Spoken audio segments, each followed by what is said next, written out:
You've placed your most precious person in their care. You trust the polished brochures and the smiling faces, believing your loved one is safe and will receive the best possible care for their vulnerable brain and body.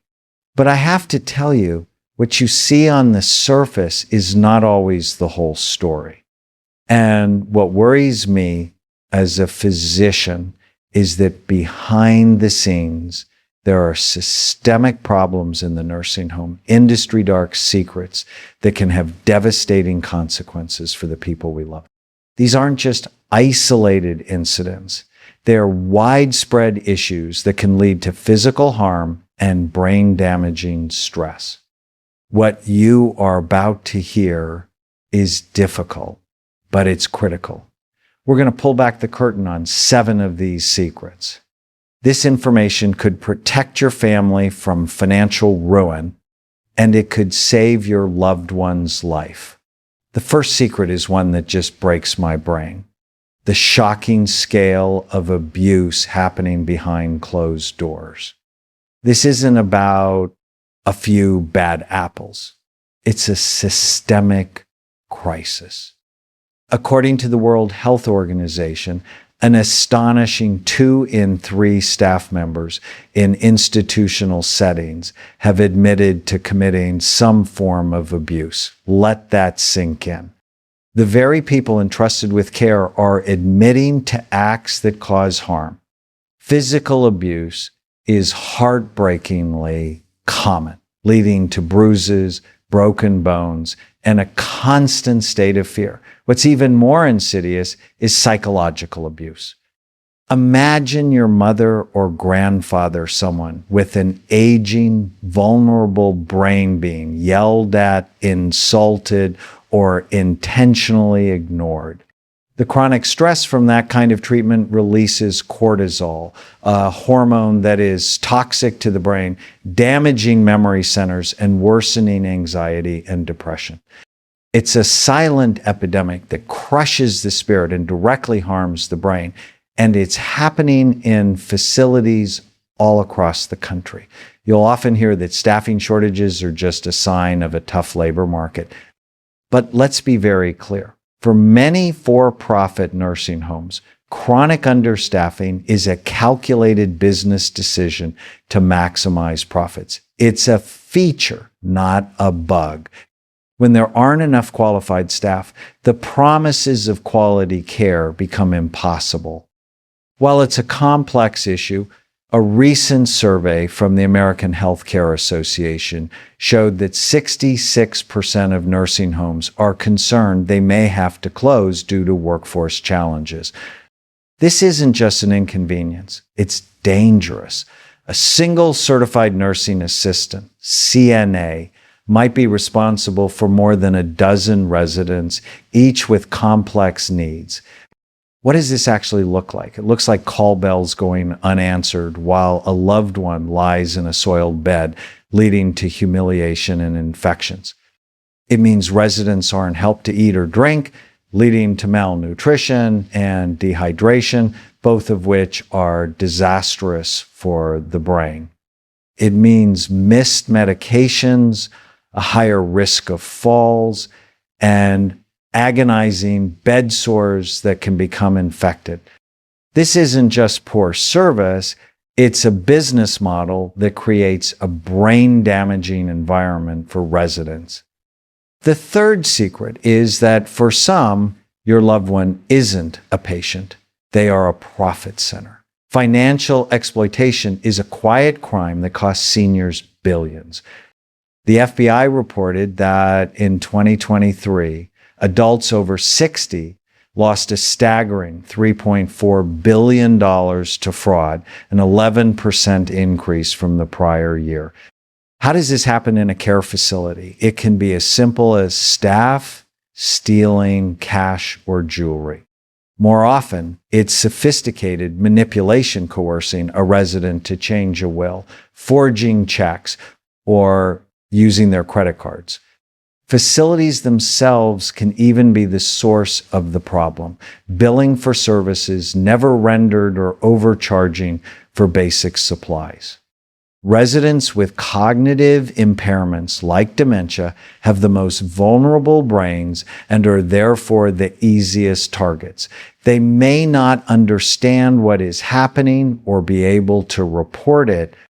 And here's the part that truly keeps me up at night. This crime is massively underreported. Some studies have estimated that for every single case of financial abuse that gets reported, as many as 24 go undetected. It's a crime that thrives in the shadows, leaving families not only heartbroken, but financially destroyed.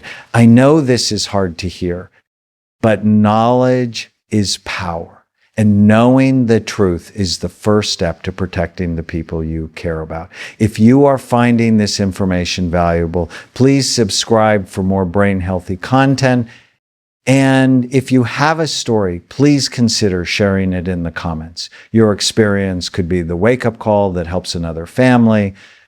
Beyond active abuse is a more passive but equally dehumanizing secret: the widespread neglect of basic human needs.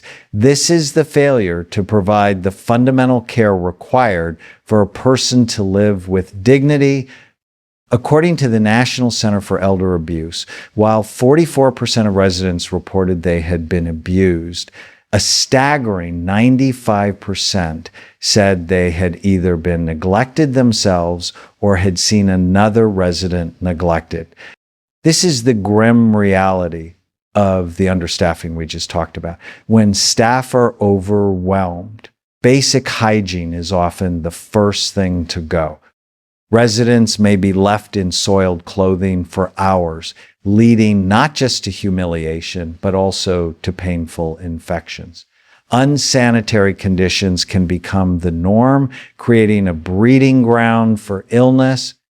This neglect also poisons medical care. Wounds that aren't properly cleaned can lead to sepsis. Residents who aren't repositioned can develop horrific bed sores that go down to the bone. When they don't get help to walk, their muscles atrophy and their world shrinks to the four walls of their room. This isolation and physical decline create a feedback loop of worsening health. It is a fundamental violation of human rights that causes immense suffering and a rapid decline in both physical and brain health. You would think that with these problems, government regulators would be cracking down hard. But the fifth secret is that the regulatory system is often a paper tiger. State and federal agencies issue fines, but for a multi-billion-dollar industry, these penalties are often just a cost of doing business, not a real deterrent for bad behavior. Investigations have shown that key decisions about staffing and budgets are often made at a corporate level, far from the residents. This means the director of nursing at a specific facility may have their hands tied, unable to implement the changes they know are needed. Some facilities learn to game the system, making sure they look fully staffed and compliant only when inspectors are present, then reverting to dangerously low staffing levels once they leave. It's a facade of safety while residents continue to exist in a high-risk environment. The very system designed to protect them often fails to do so. The sixth secret is a tragedy within a tragedy. Residents with Alzheimer's and other dementias have the most vulnerable brains in these facilities, and they suffer mistreatment at an astronomical rate. Studies have shown that nearly half of all residents with dementia experience some form of abuse or neglect. Their brain condition makes it difficult or impossible to remember the abuse, communicate what's happening, or even recognize it as it occurs. This makes them prime targets. They can't report it. They can't tell their families. Often, the only signs are behavioral changes like agitation or withdrawal, which are tragically dismissed as symptoms of their disease. One of the most insidious forms of abuse is the misuse of chemical restraints. This is when powerful antipsychotic drugs are used not for a diagnosed medical need, but to make residents easier to manage for an understaffed crew. One report found that as many as 1 in 5 nursing home residents are given these dangerous drugs inappropriately. This is a disaster for the brain. These drugs carry black box warnings because they increase the risk of death in dementia patients. Yet the practice continues, hidden in medical charts. It's a quiet, chemical form of abuse that steals a person's awareness and puts their life at risk. The final secret is the one that allows all the others to fester, the wall of silence. Abuse and neglect in nursing homes are massively underreported.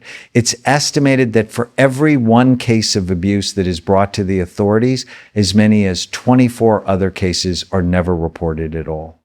Why does this happen? Residents often live in constant fear. They are completely dependent on their caregivers for food, medicine, and basic help. They worry that if they speak up, the abuse will get worse or their care will disappear entirely. This culture of fear is a psychological trap that allows perpetrators and negligent facilities to operate without consequence.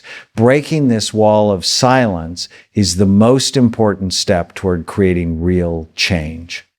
My goal in telling you these secrets is not to scare you, but to arm you. It is to empower you with the truth, which is the most powerful tool you have. The decision to place a loved one in care is one of the hardest you can make, and you have a right to know the real risks. You must become their fiercest advocate, their brain warrior. Visit at different times of the day and night. Ask tough questions about staffing ratios. Get to know everyone, from the nurses to the aides. Scrutinize every medical record and financial statement. And most importantly, listen. Listen not just with your ears, but with your eyes. Watch for the subtle signs of fear, withdrawal, and depression that signal a brain in distress. The system has serious problems, but you can be the shield that protects the person you love. By being vigilant, by reporting suspected abuse, and by demanding accountability, you can be a voice for those who cannot speak for themselves. Don't let them suffer in silence. Be their light in the darkness,